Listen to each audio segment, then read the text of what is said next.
Gracias, señora presidenta. Señorías, muy buenos días.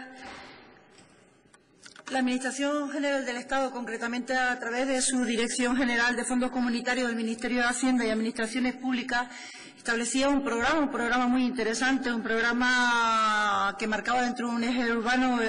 el crecimiento sostenible para ser abordado entre las anualidades 2014 a 2020, dirigido precisamente a financiar actuaciones de desarrollo urbano sostenible e integrado.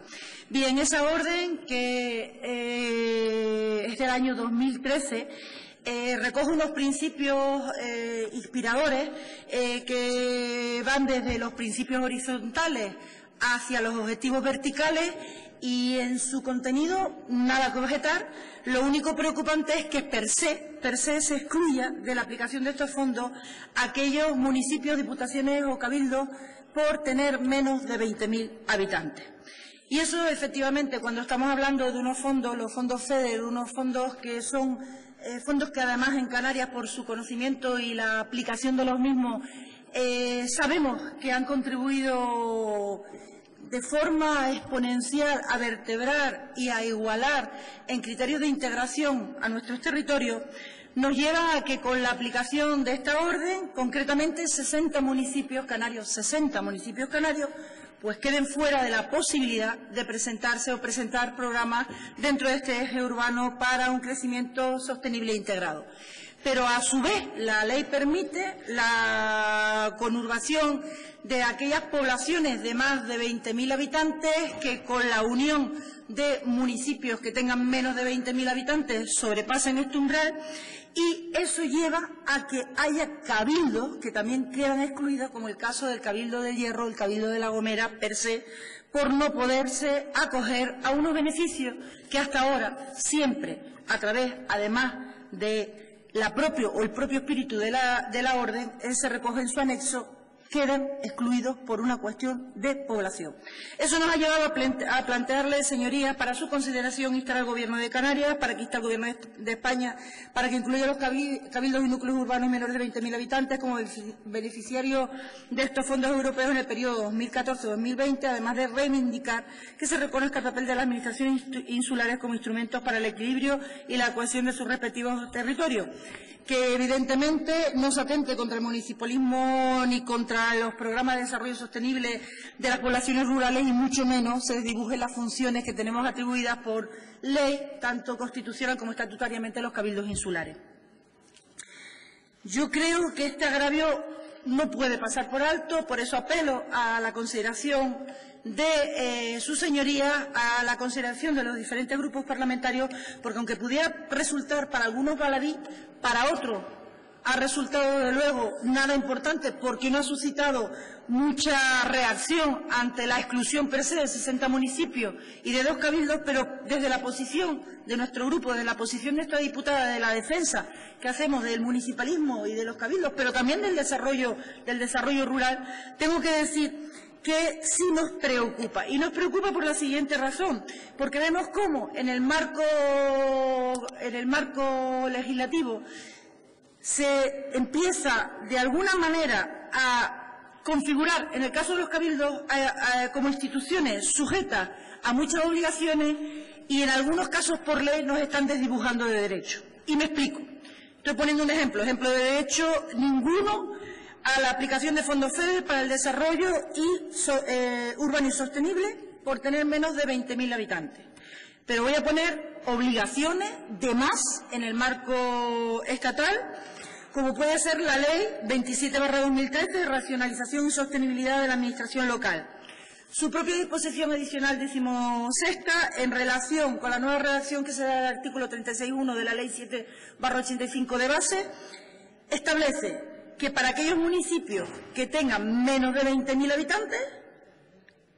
tengan que asumir sus cabildos, en el caso concreto del Hierro, de sus 3 ayuntamientos, tiene que asumir per se las competencias, como le pasa al de La Gomera, el servicio de tratamiento de residuos, la prevención y extinción de incendios, recaudación de tributos en periodo voluntario y ejecutivo, servicio de apoyo a la gestión financiera, administración electrónica y contratación centralizada. Bien, pero es que si nos vamos al marco canario tampoco es mucho mejor. ¿Por qué?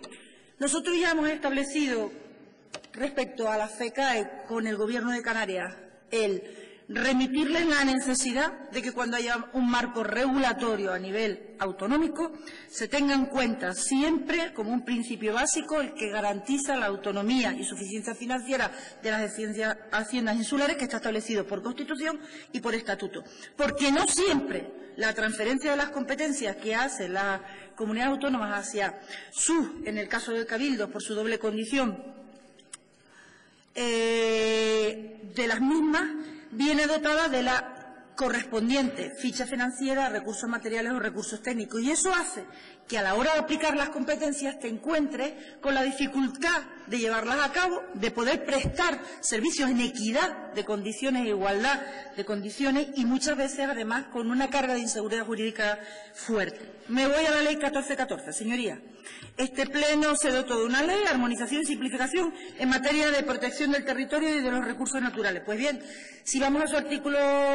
9, lo ponemos en relación a la disposición adicional segundo de la ley, que también este Parlamento se dotó para nuestro marco legislativo, la 8/2015 de Cabildo, nos ha llevado a plantear la imposibilidad de sustantiva y material de poderla asumir. Pero vamos a la exposición de motivos de la propia ley de Cabildo. Una ley que nace con un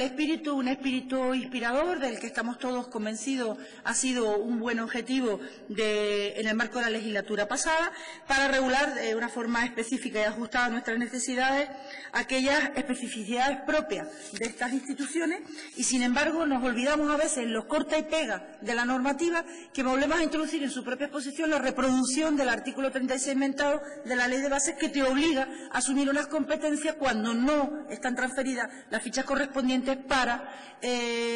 poder desarrollarlos, como es el caso del 36 antes narrado en su letra C, A, F, G, que te hace asumir competencias de aquellos ayuntamientos menores de 20.000 habitantes para una carga para los cabildos que no siempre pueden establecer. Por lo tanto, vemos que somos instituciones cada vez sujetas a más obligaciones y por ley desdibujadas de derecho. Y eso yo quiero que los lleve a la reflexión como una forma de construir caminando en torno a la revisión normativa que está solicitada por la incapacidad a veces o por la inseguridad jurídica que está para estas entidades detrayéndose a la hora de poder aplicar sus contenidos normativos. Y yo me atrevería a decir que estos marcos legales, unos por exclusión y otros por inclusión, sin régimen económico y financiero, lo único que están repercutiendo es que cada vez más se establezcan las diferencias entre cabildos de islas mayores, cabildos de islas menores. Y es una diferencia que desde la posición unánime de los cabildos queremos avanzar en pro de la unidad y de la igualdad, de que sea cada vez en la línea, y eso voy a lo que antes mantenía Nueva Canarias y que discrepa totalmente con el criterio del Gobierno a la hora del reparto. Yo creo que es un ejercicio de mostrar que se puede confluir en torno a una unidad, en torno a la posición que dé a los ciudadanos una mayor efectividad en las demandas que están haciendo de las instituciones.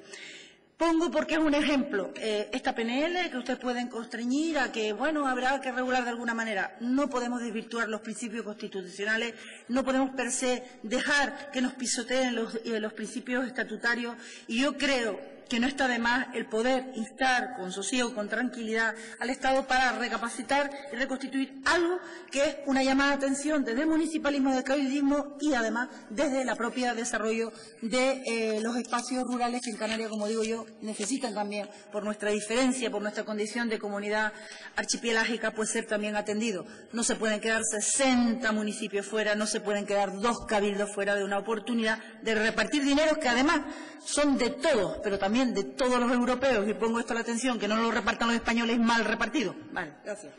Muchas gracias, señora Allende.